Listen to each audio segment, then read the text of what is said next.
Good afternoon, preppers. Welcome to Goshen Prepping. Yard sales, garage sales, I love them. Up here in Michigan, it's the land of yard sales. They happen all the time because there's all kinds of festivals, and every time a town has a festival, it's yard sales. But anyways, getting to the point, here's 15 things you want to look for because yard sales can sometimes be a treasure trove in picking up prepper items. So look for these 15 things when you're out and about in your yard sale days. Number one, clothing. Clothing is so much in the stores, and when you're actually looking for things like bugging out, camping in the wilderness, there's no need to pay top dollar, especially when it comes to simple things like flannel shirts. So look for all kinds of clothing, any clothing that actually may work for you, not to mention things like backpacks and ponchos and stuff to go along with that. Now, one of my favorite things to look at are things like Carhartts or knockoff Carhartts. Years ago, I picked up a pair of Carhartt bibs, and I love these things. They're still holding true. And of course, they're extremely durable, waterproof, and of course, if you get the insulated ones, very warm too. Number two, winter clothing. Yeah, obviously I just mentioned the insulated Carhartt, which is really a good thing to have. Or again, I always really stress the knockoff ones. They're half the price and actually work just as well. But anything winter that you actually may want to be able to use too, because bugging out in the winter would really be bad. Hats, gloves, jackets, any type of insulated like thermal underwear, if you want to pick up somebody else's thermal underwear, or anything that's actually obviously going to keep you warm. Gore-Tex stuff, especially when it comes to boots, is a great thing. Number three, games. We're all about buying games for our family anyway. Board games, card games, it doesn't matter. It's a great way to entertain, especially going back to old school ways. And if we're looking at a situation where crap hits the fan, maybe you won't have electricity. It's time to bring the family back again with board games. Number four, repair supplies. And there's so many things that could fit into this category, like buckets, rope, bungee cords, paracord, etc. Tarps, always a good thing. But even things like, roofing shingles, tar, different types of caulk, all kinds of different things that actually keep your house going, your place that you don't want to bug out from, mind you, to keep it nice and sound, because when extreme weather hits, you won't be able to go to Home Depot anymore. Number five, camping gear. My favorite category. Although I find a lot of yard sales charge a lot for these things, but obviously tents, sleeping bags, literally extra blankets. Even if you don't want to crawl into somebody else's sleeping bag, I get that. But you can actually get them and make layers below you to separate you from the ground and also for comfort, but above you as well. Lanterns, camping stoves, obviously the list goes on and on. Camping supplies are awesome sometimes at yard sales. Number six, cast iron cookware. If you don't have a good set of cast iron cookware, you really need to start picking this up, because your pots and pans in your house, they'll start to warp. They'll actually start to even melt in certain locations and start falling apart if you try to use them over an open fire. So if you're planning on doing anything, even just camping outside, get a real nice set of cast iron cookware. And it does go for a lot at yard sales because it's worth a lot. It's not some pot you just buy where they'll charge you $1 for it. The cast iron cookware will last practically indefinitely as long as you keep it seasoned and ready to go. So make sure you get a really good set and watch for them at yard sales. Number seven, emergency supplies. So many things can be put in this category, obviously. Flashlights, radios. People love getting rid of old radios for some reason. First aid kits. We'll talk more about that in a minute. Candles.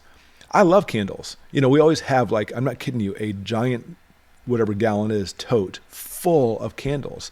And what we find is sometimes they'll actually sell like a decorative candle for a couple bucks, but sometimes they'll have like broken candles. I'll find shoe boxes full for $1, just all kinds of random candles, because you'll never know when you need them. It's not simply just about keeping things lit when the power goes out, but that wax makes really good fire starters for things as well. Number eight, garden tools. I have picked up so many garden tools from yard sales because, over time they will rust or break, and the sticks and the poles on them will break, what I'm saying? You do have to be careful sometimes. You can actually get some pretty inexpensive ones like at the hardware store. And sometimes I find at yard sales, they'll charge you more than if you bought them new.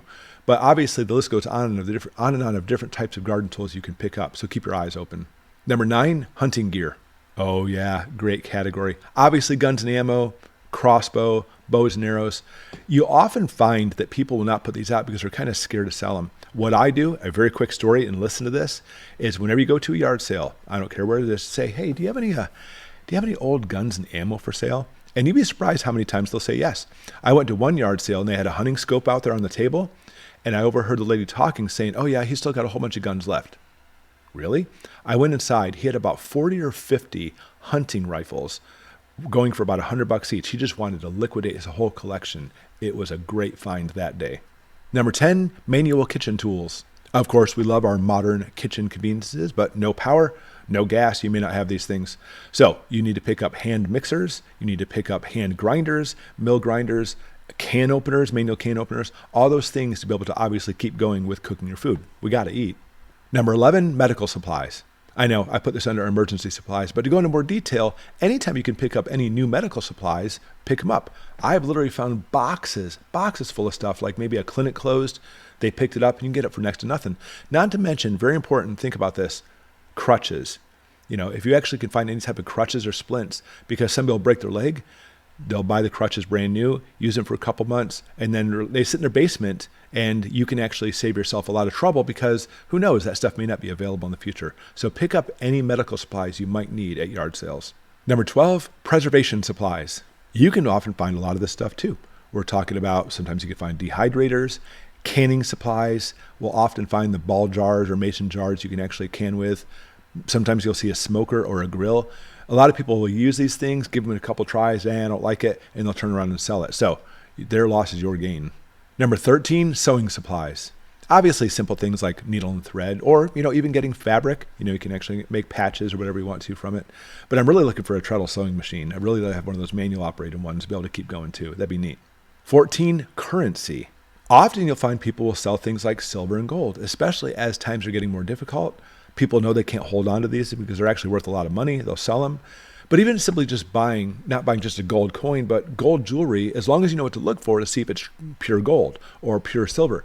Because what they'll do is sometimes in hardship countries is they'll actually take a gold chain and clip off parts of the chain so you actually have little pieces of gold. Keep a lookout for that. Not to mention old coins. If you're actually looking at 1964 or older for the silver type coins, they actually contain a large amount of silver.